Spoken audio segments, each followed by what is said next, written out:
Yeah. Hello. All right, we're live. Good evening, ladies and gentlemen. My name is Michael SILJIC. I'm here with Jessica Patterson. Tonight, we're going to be talking about the Great Sugarcoater, agents over-promising and under-delivering to get your listing. Stay tuned. Ooh. Oh, there we go.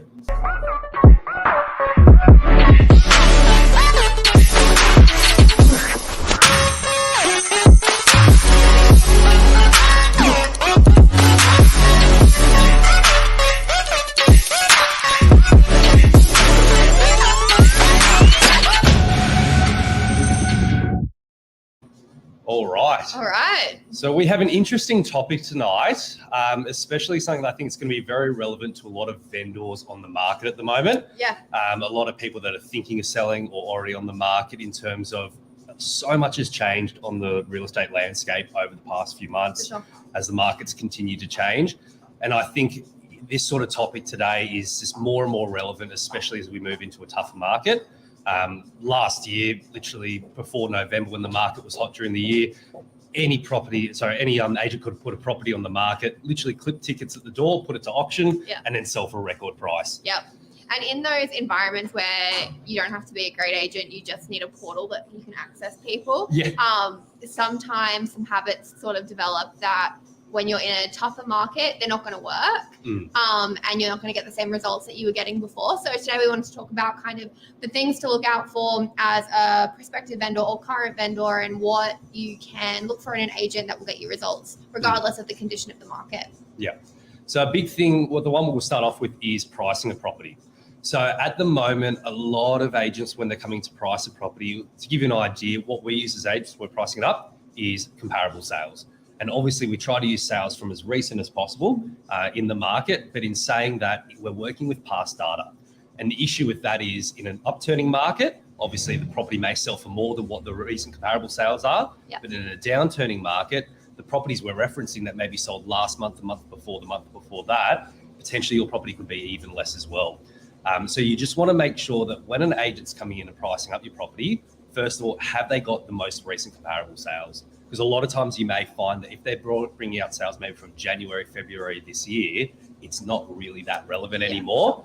And you just want to make sure that they're giving you up-to-date data and also factoring in exactly what's happening today to give you an idea of exactly what your property is sitting at in terms of price. And one of the things I think to take into account as well is that every agent that's presenting to you is going into that room with a motivation. They're not just going there generally to give you what they think, telling you what they think the property is worth, but there's an underlying motivation that they also want the listing. Yeah. And there is a bias, whether conscious or not, that comes into it. Even just if they come in, sometimes they just go by their gut and they say, I think it's worth this, which obviously is not a good way to go about pricing a property. Yep. And even choosing the comparables, like you said, sometimes with that internal motivation, you want to pick the comparables that were amazing and really successful, that might be a little outdated or whatever, because you're trying to propose the argument that you can get a really high result, which might not actually be attainable.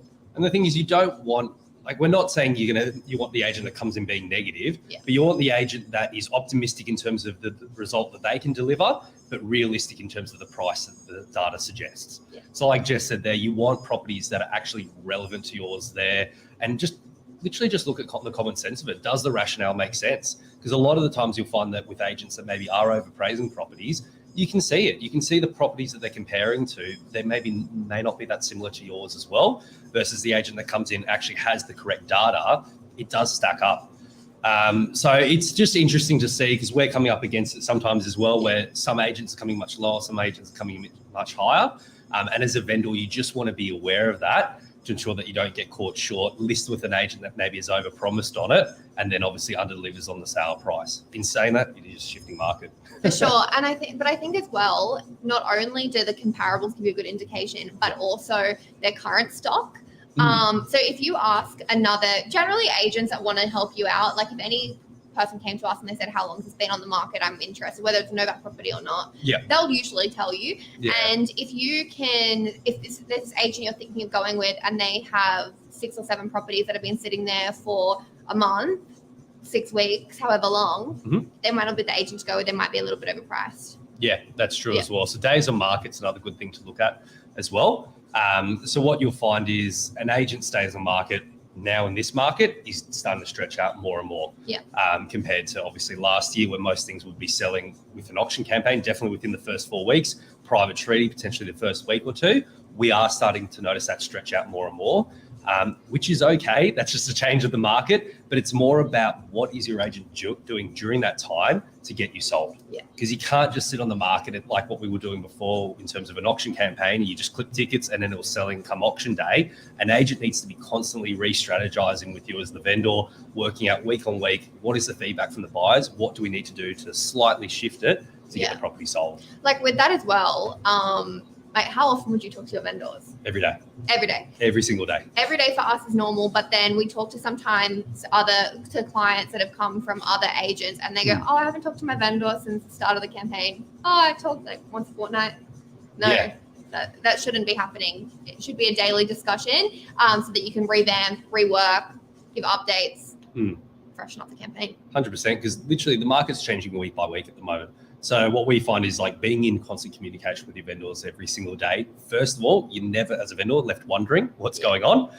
We normally create WhatsApp groups with all our vendors. Everyone's in there. All that communication goes in there, so everyone's on the same page. Yeah. But it just means that you're not going to get caught behind, because the worst thing that can happen at the moment is getting caught chasing the market down and having an agent that doesn't react quickly enough. That you constantly seem to be dropping your price, but you just seem to be behind the 8 ball, where you're getting frustrated, your price is coming down, yet you're not getting the results that you want. And that's because maybe the agent's taking too long to act.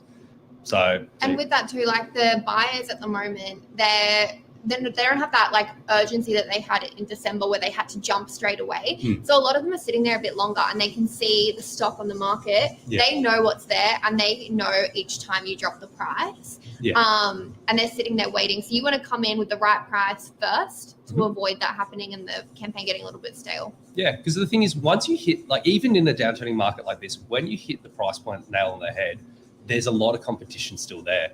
So 2 weeks ago, we had 4 properties that we transacted in the 1 week and in my team, and all 4 of them went to a best and fairest, which is where we had multiple people that had put offers forward on the property and we got them to put their final walkaway offers, which you wouldn't think you'd be doing in a downturning market. You might only have 1 buyer, but that's because we hit the nail on the head in terms of finding the right price point where the buyer saw value and then closing out from there. So if you do get your strategy right, it does create that urgency and it does get you sold.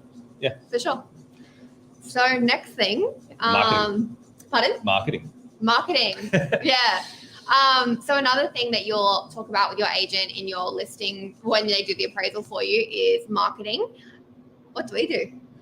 We do something very, very different. Actually, before I go on to what we do, what you'll find is a lot of agents, when you go on that marketing presentation, so we all work with the same tools in terms of portal marketing. There's domain, there's realestate.com, there's getting your photographer, signboard, all those sorts of things. Every agent offers the same portals in that regard. There's something that we offer a little bit different, which we'll cover shortly. And what you'll find is normally an agent will say, okay, great, Mr. and Mrs. Vendor, you want X amount to sell your property for. We think we can get that, but we're going to need $5,000 up front to pay for all the marketing, go to all the portals, and then we're going to test the market to see if we can get that for you.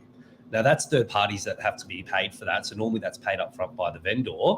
You'll go to market and there's no promise you're going to necessarily get that price. And if you don't get that price, then you're out of pocket that money. Versus what we do, which is starting off a little bit differently. I'll let you go through it, Jess. We start with, we call it plan A. We'll cover all the costs. So you don't pay anything up front. And we do that. Most vendors choose to do it for a week. Some do it for 2 weeks. Some do it for the whole campaign. And we sell about 60% that way. And what will happen during that process is what's also really great about this is we can get the right price because we start getting buyers coming through. They give us feedback. They let us know if there's anything we need to change in the property. And it's mostly a database reach out, but also through our social media. Well, that's the biggest channel there is because with the organic following that we've got on our social media across Novak's channels, the sales reps channels, Lisa Novak's channel, the queen of social media, through all those channels there, we have an organic reach where buyers know, follow Novak because you're going to see properties there first. And so the beautiful thing is you as a vendor, you can tap into that and harness that. It doesn't cost you absolutely anything, but you get to go out to the market, get those hot buyers through your property. First of all, like Jess said, there's a good chance you're going to be sold for a great price. Or if not, at least you get that market feedback where previously with another agent, you got to fork out that money up front to find out what your property might be worth. This way, we get that market feedback from the buyers. We know roughly where they're seeing value, what they like, what they don't like about the property.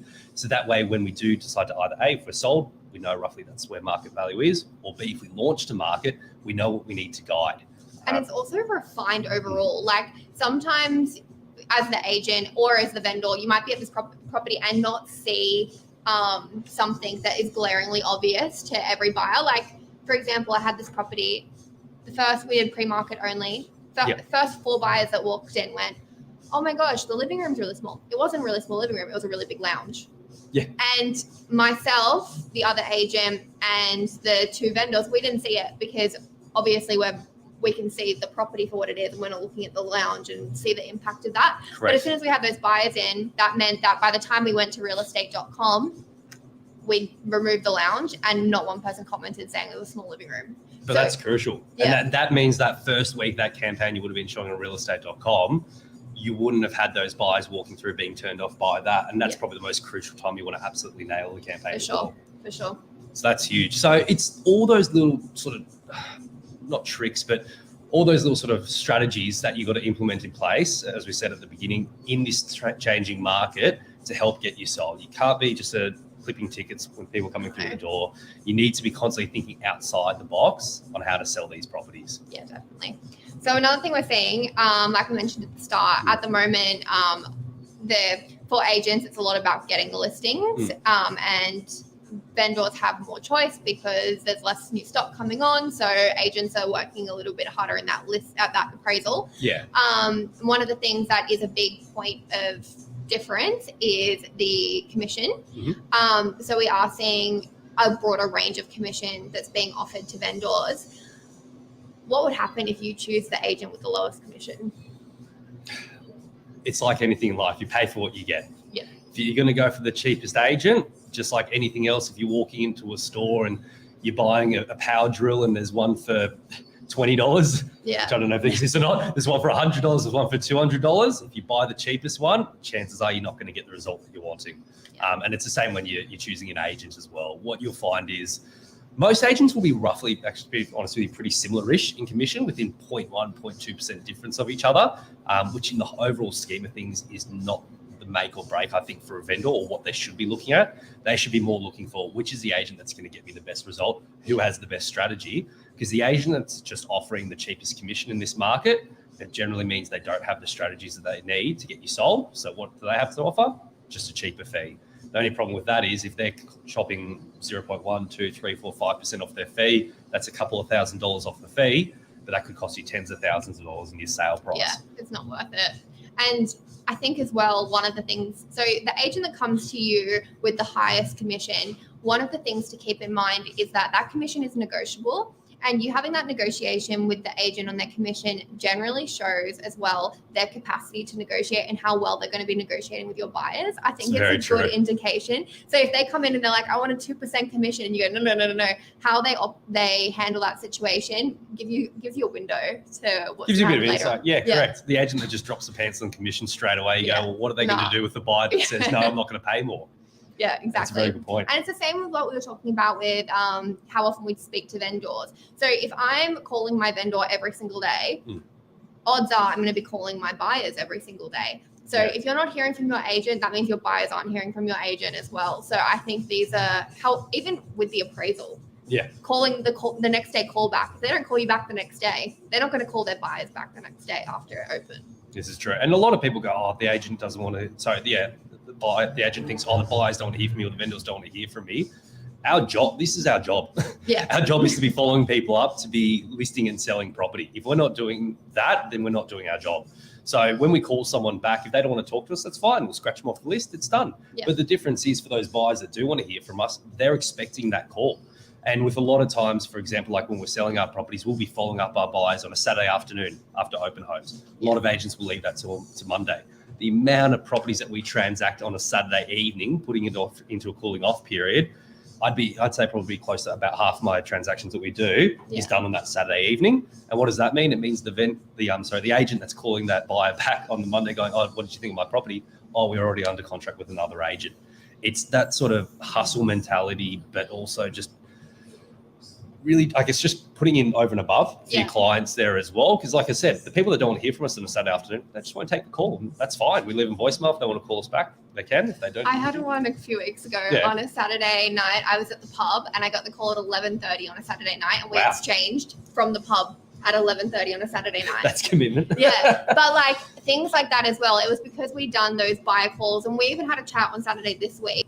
Our buyers don't only get a call from me. Usually they go to different open homes within Novak. Yeah. So our buyers are getting calls from me, then from Michael, then from Billy, then from everyone in the office. And it really, I think, you're more likely to get that buyer if we're the ones reaching out and telling them, hey. 100%. As I said, if the buyer's not serious, that they're just shopping around, fair enough. You just don't take the phone call. You do take the phone call, say, hey, I'm not looking. That's great. Hang up the phone, move on. Yeah. People don't mind. And as I said, that's our job. Yeah, that's what we're here to do. So guys, if you have any questions on some of the stuff we covered tonight, please do let us know. Like we said, it's just so crucial at the moment that your agent's really got to go over and beyond for you as a vendor right now to ensure that they're putting the deal together for you. It's just changed so much. And the truth of it is there are still people looking to buy out there. Yes, the market may be moving backwards and saying that I think it's starting to slowly plateau out a little bit now, at least on the beaches anyway. But the lovely thing about property compared to crypto or shares or whatever it might be is people still need a place to live. They have to do it. It's essential at the moment. Correct. It's essential. So what we're finding is all the vendors that are selling at the moment, not one of my vendors is selling because they're distressed because of interest rates. It's normally because circumstances have changed in their life. Maybe someone's passed away, they're getting married, they need a bigger house. An elderly person's downsizing, young couple's upsizing because they're having a baby. All that sort of stuff has nothing to do with interest rates or what the market's doing. It's just about life's changing. And same with the buyers. The buyers that are buying at the moment, yes, there's people that are sitting on the fence waiting to see what happens. And then there's other buyers that are going, my pre-approval is about to run out. And when that's the biggest one at the moment. And when it does, because interest rates are going up, I'm not going to be able to borrow as much. And I don't know if I'm going to be able to buy the property that I want to buy. Yeah. So a lot of people, it is a frantic purchase because they're going, oh my gosh, I don't have much longer. I need to buy something really quick. And also, again, the same reasons, like it's sad as it is, but death, divorce, upsizing, downsizing are like the 4 most common reasons at the moment that people are buying and selling. And and bear in mind as well, we deal with this every single day. So we're always talking the market. To be honest with you, for about 90% of people that aren't, like there's a small portion of people that are regularly transacting property, which is a very, very small portion. Majority of people, they're only going to do this once or twice in their lifetime. And if you ask them, oh, how's the market going? They only know what's on the news headlines. They don't really follow it. And when you're buying and you're holding long-term anyway, it doesn't make a difference where you buy in that property cycle as long as you hold it. And there's lots of stats we've probably gone through in the past to back that up.